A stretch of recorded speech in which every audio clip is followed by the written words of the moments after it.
Good morning on a Friday. I'm meteorologist Rod Hill. We call this Weather Extra. My partner Chris McGinnis, changing our shifts up a little bit, and you're actually going to see Chris doing some weekend weather, so you won't be joining me every morning for a few weeks as we shift schedules due to the coronavirus coverage we keep bringing you. Here's a look at early this morning when we're taping this, Friday morning, raining in Astoria, and notice the light snow, that whitish tone being picked up in upper elevations over the coast range. So the big story moving forward through the weekend is it still looks like this batch of air coming in with this cold developing low today is about as cold as any batch of air would ever be or could be for this time of the year. So with that said, let's take you slowly through Futurecast. Here we are at 1:30 this afternoon. Again, the green is rain. And notice how this forecast model, this is just animating forecast data. That's all it's doing. This is all rain up and down the heart of I-5. And then there are a lot of hills when you drive up in southwest Washington to Longview. So notice how this picks up a wintry mix in elevation, but right along the flats of I-5, that's green. That's rain up into Longview. This is 1:30 this afternoon. That's snow over some of the coast range and snow today down to about 2,500 feet over the Cascades. Here we are at 4:30, same thing. It's rain in Portland and Salem. So it's a pretty rainy afternoon. It's a pretty rainy evening. We could be looking at 24-hour amounts of about a half of an inch, it looks like. Here we are at 10:30 tonight. Now, this is where it gets interesting. Temperatures falling into the 30s.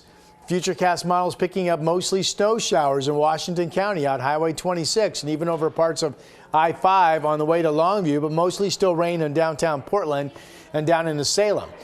Saturday morning, 7:30, typically some of the coldest temperatures of the day, right?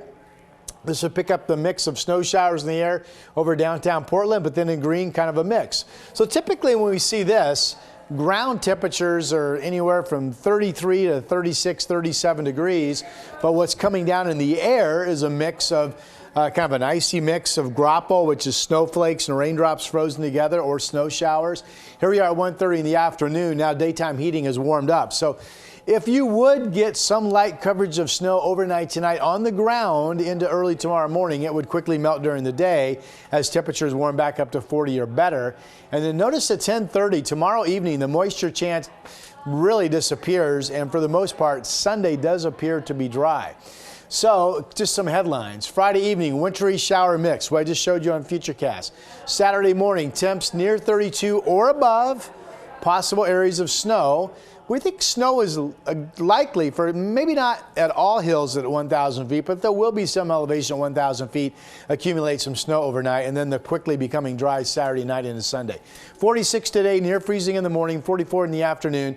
And then these are east wind days, Sunday, Monday, maybe gusting 35 to 40 out near the gorge. And if you live in a spot where you don't get the east wind, you will be in the 20s on Sunday, Monday, and maybe even Tuesday mornings. Those will be hard freezes for this time of the year.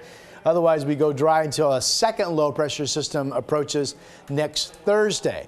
If you're going to be traveling over the coast range, especially, check conditions before you go later today and Saturday. That's your Weather Extra for now.